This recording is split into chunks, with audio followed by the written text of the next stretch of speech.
Hello नमस्कार, आप सभी का बहुत बहुत स्वागत है आरएस उत्कर्ष यूट्यूब चैनल पर। जैसा आप सभी को पता है कि नाम है द 10 मिनट स्टडी शो, तो 10 मिनट में हम फटाफट से रिवीजन करने वाले हैं। और मैं आपको बता दूं कि यहाँ पर जो भी हम कुछ पढ़ेंगे उसी से रिलेटेड आपको जो है क्विज भी देखने को मिलेगी। लेकिन उसके लिए क्या करना है, आपको उत्कर्ष ऐप में जाना है। उत्कर्ष ऐप में जब आप जाएंगे तो वहाँ पर आरएस उत्कर्ष जो है आप सेलेक्ट कीजिए और आरएस उत्कर्ष के बाद आपको दिखाई देगा वहाँ पर आरएस उत्कर्ष में जाकर जो है आपको द 10 मिनट स्टडी शो के नाम से दिखाई देगा क्विज। और वहाँ पर आप जो है ऐड टू माई लाइब्रेरी कीजिए, तो जैसे ये टॉपिक आप पढ़ेंगे वहां पर जाके आप प्रैक्टिस कर सकते हैं।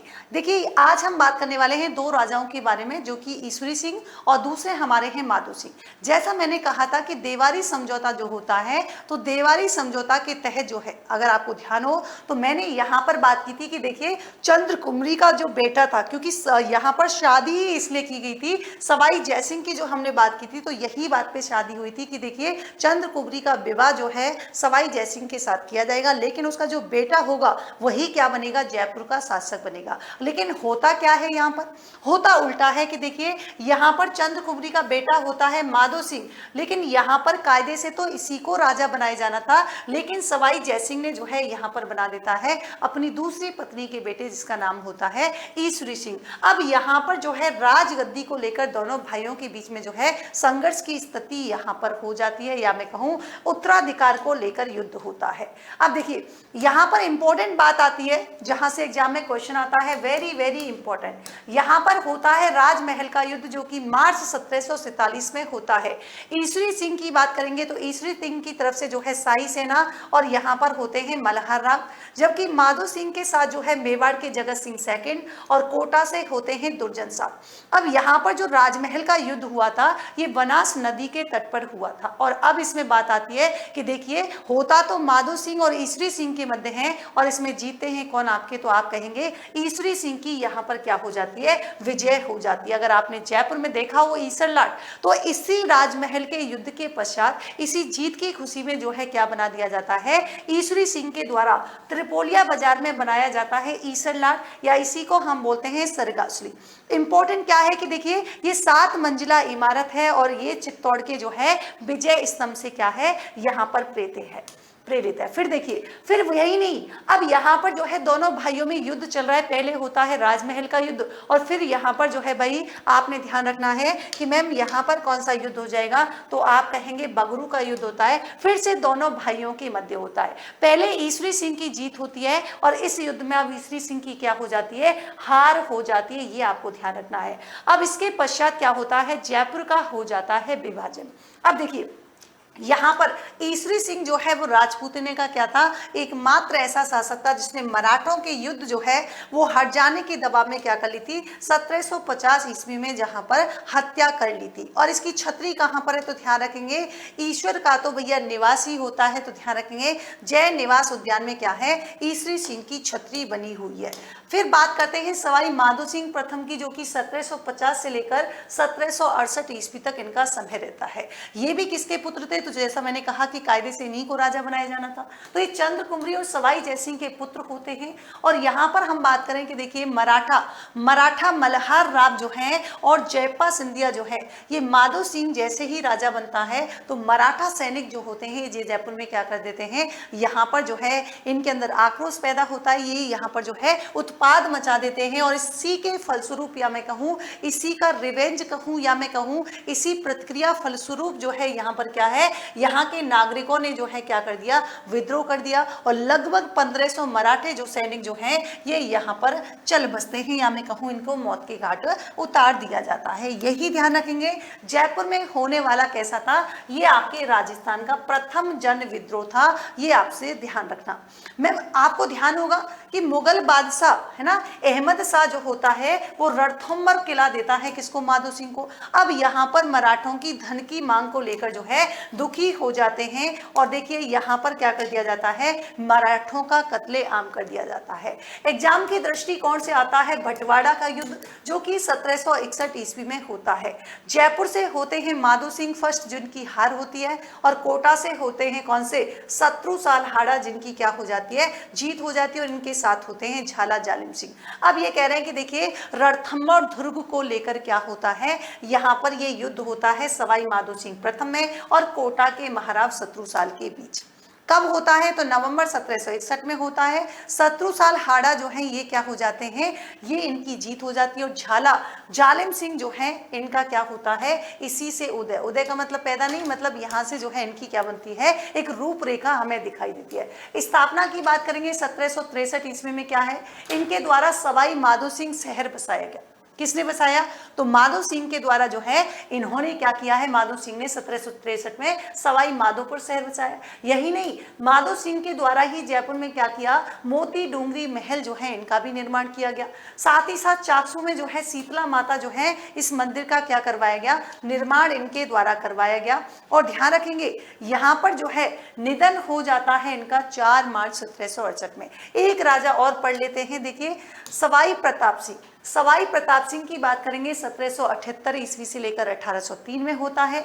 अब ये पृथ्वी सिंह जो होते हैं ये क्या है, ये निसंतान होते हैं। जैसे मैंने कहा एग्जाम के दृष्टिकोण से जो राजा इंपॉर्टेंट है उन्हीं के बारे में हम चर्चा कर रहे हैं। तो निसंतान मृत्यु होने पर क्या है, उनका जो छोटा भाई होता है प्रताप सिंह, वो 1778 ईस्वी में क्या बन जाता है, जयपुर की गद्दी पर जो है आसीन हो जाता है। फिर आपने सुना होगा यहाँ से एक युद्ध होता है, तुंगा का युद्ध, वेरी वेरी इंपॉर्टेंट, 1787 को होता है। सवाई प्रताप सिंह और मराठा महादजी सिंधिया को जो है यहाँ पर पराजित कर दिया जाता है, ये आपको ध्यान रखना है। फिर देखिए ये वही है तुंगा का युद्ध, और महादजी सिंधिया ने क्या किया, डी बोई को सेनापति बनाकर जो है पाटन के युद्ध में सवाई प्रताप सिंह को यहाँ पर पराजित कर दिया। अब देखिए एक युद्ध और होता है 1790 में, जून 1790 की बात है, एक युद्ध होता है पाटन का युद्ध। अब ये जो है ध्यान रखेंगे, यहाँ पर कह रहे हैं कि मराठा और इधर हैं आपके प्रताप सिंह, दोनों के मध्य में जो है ध्यान रखने वाली बात क्या है कि प्रताप सिंह और इनके साथ जोधपुर के विजय सिंह होते हैं, और मराठा से महादजी सिंधिया और इनके साथ जो है डी बोइन होते हैं। किसके? पाटन की युद्ध की बात हम कर रहे हैं। इसके बाद होता है मराठा और प्रताप सिंह के मध्य ही 1800 ईस्वी में होता है मालपुरा का युद्ध, जिसे हम टोंके युद्ध के नाम से भी जानते हैं, जिसमें मराठे विजयी होते हैं और प्रताप सिंह को जो है 25 लाख रुपए देने पड़ते हैं। किसके? खिराज स्वरूप इनको देने पड़ते हैं। यहाँ पर देखिए सवाई प्रताप सिंह के काल में ही क्या होता है, जो जॉर्ज थॉमस की हम बात करते हैं, इसने खेतड़ी के ठाकुर के साथ जो है जयपुर राज्य का जो शेखावटी क्षेत्र हुआ करता था उस पर यहाँ पर आक्रमण कर देता है। महाराणा प्रताप सिंह जो है, ये महाराणा प्रताप सिंह ये वो वाले नहीं है जो आप समझ लो, ये महाराजा प्रताप सिंह है, सवाई प्रताप सिंह के नाम से जानते हैं। तो ये कवि भी हुआ करते थे, लेखक भी थे, शिल्प शास्त्र के महान जो है यहाँ पर ज्ञाता हुआ करते थे, और साथ ही साथ जो है इन्होंने विभिन्न कलाकारों को जो है अपने दरबार में जो है शरण यहाँ पर दी थी। प्रताप सिंह जो है ध्यान रखेंगे वेरी वेरी इंपॉर्टेंट, अब इसको कंफ्यूज नहीं होना है, महाराणा प्रताप सिंह वो मेवाड़ की बात कर रहे हैं, ये सवाई प्रताप सिंह है। प्रताप सिंह जो है ब्रजनिधि नाम से कविताएं लिखा करते थे, वेरी वेरी इंपॉर्टेंट, और इनका संग्रह जो है, इनका पूरे का संग्रह जो है वो ब्रजनिधि ग्रंथावली के नाम से जाना जाता है। सवाई प्रताप सिंह ने संगीत ब्रजनिधि सम्मेलन का आयोजन भी करवाया था। सम्मेलन के अध्यक्ष थे देवर्षि ब्रजपाल भट्ट। इस सम्मेलन में राधा गोविंद संगीत सार जो है क्या लिखी गई थी, नामक पुस्तक लिखी गई थी। अब यहाँ पर ध्यान रखेंगे सवाई प्रताप सिंह की बात करते हैं, इनके दरबार में 22 विद्वान रहते थे, जिन्हें हम प्रताप बाईसी या गंधर्व बाईसी कहते हैं, और इसका प्रदान हुआ करता था कौन, आपके चांद खां। चांद खां ने ही क्या किया है, स्वर सागर की जो है यहाँ पर रचना किया है, वेरी वेरी इंपॉर्टेंट। और इनके संगीत गुरु भी ध्यान रखेंगे यही चांद खां थे। इनको प्रताप सिंह ने कहा था वाह बुद्धि प्रकाश, तो ध्यान रखेंगे उपाधि कौन सी दी थी, बुद्ध प्रकाश की उपाधि। काव्य गुरु का नाम था, देखिए काव्य गुरु थे गणपति भारती। निर्माण की बात करेंगे तो 1799 ईस्वी में इन्होंने हवा महल, आपको दिखाई दे रहा है, जयपुर में गए तो कमेंट बॉक्स में बताना जयपुर में देखा है कि नहीं देखा हवा महल। वास्तुकार की ध्यान रखेंगे, वास्तुकार कौन थे, उस्ताद लाल चंद्र थे। अब यहाँ पर जो है 5 मंजिल जो है ये इमारत है। अब यहाँ पर अगर आपसे एक क्वेश्चन बहुत बार पूछा जाता है कि इसमें कितने झरोके हैं, तो ध्यान रखेंगे इसमें झरोकों की संख्या हो जाएगी 953। कितने हैं, झरोकों की संख्या 953 यहाँ पर हो जाएगी, वेरी वेरी इंपॉर्टेंट। पहली मंजिला जो है ध्यान रखेंगे पहली इमारत कहलाती है सरद। अब कैसे याद रखोगे, देखो हालांकि थोड़ी सी ऐसी है लेकिन इसको उस वे में नहीं लेना है। सराबी पौआ, क्या याद रखना है, सराबी पौआ से ध्यान रखना, सै से हो जाएगा सरद मंदिर, रै से हो जाएगा रतन मंदिर, वी से हो जाएगा विचित्र मंदिर, पै से हो जाएगा जाएगा प्रकाश मंदिर, और अहुआ से हो जाएगा कौन सा, हवा मंदिर यहाँ पर हो जाएगा। और ध्यान रखेंगे ये कैसा है, तो श्री कृष्ण के मुकुट के समान है। 953 जो है इसमें क्या है, झरोके हैं। ये एग्जाम में क्वेश्चन पूछा जाता है, सीक्वेंस भी पूछा जाता है कि कौन सी पहली मंजिल का नाम क्या है। तो ये छोटी सी ट्रिक से जो है आपके आसान हो जाएगा। देखिए इन्हीं के शासन काल में जयपुर चित्रकला का जो है स्वर्ण काल माना जाता है। इन्हीं के समय जो है स्थापना की गई थी चित्रकला स्कूल की। शासन काल में ही पशुओं की लड़ाई के चित्र जो हैं वो लाल चंद्र नामक चित्रकार ने, वो भी इनके शासन काल में। जयपुर में वेरी वेरी इंपॉर्टेंट तमाशा लोकनाट्य जो है, जो फेमस हुआ था, ये इसी को जो है ध्यान रखेंगे वंशीधर भट्ट को लाए थे महाराष्ट्र से, कौन, सवाई प्रताप सिंह। जल महल के निर्माण का कार्य पूरा किसने किया है, सवाई प्रताप सिंह ने किया है। दरबारी कवि हुआ करते थे पुंडरीक विठल, जिनके द्वारा नर्तन निर्णय, ब्रज कला निधि, रागचंद्र ग्रंथों की क्या की गई, रचना की गई। और एक दूसरे विद्वान थे राधा कृष्ण, जिन्होंने राज रत्नाकर ग्रंथ की क्या की थी, यहाँ पर जो है रचना की थी। अब यहाँ पर आप सभी बच्चे ध्यान देंगे, अद्भुत प्रश्नोत्तरी एपिसोड नंबर 9 है। यूट्यूब सेशन रहेगा मेरा 25 मई को शाम को 8 बजे रहने वाला है, जिसमें खेलो सीखो जीतो। आपको जो है 300 रुपये, जिन बच्चों ने टेस्ट दिया होगा, मैंने उसके बारे में इंफॉर्मेशन दी थी, तो टेस्ट से जुड़े हुए बच्चे जो है उनको, बाकी आपको बहुत मजा आने वाला है, इंटरेस्ट आने वाला है। ये मैंने आपको बता दिया। डेली क्विज है, जिन बच्चों ने इस क्लास को देखा है, इसी क्लास से रिलेटेड आपको क्विज मिलेगी, जो मैंने शुरू में बताया है उत्कर्ष ऐप में जाके। यहाँ पर देखिए, यहाँ पर जो है फेज 6 से स्टार्ट हो चुके हैं। तो आपके कोई भाई बहन सगे संबंधी हैं तो इंटरव्यू के लिए उनको बोल सकते हैं। ये 32,000 37,000 रुपये फीस है, जोधपुर जयपुर में जो है शुरू हो चुका है।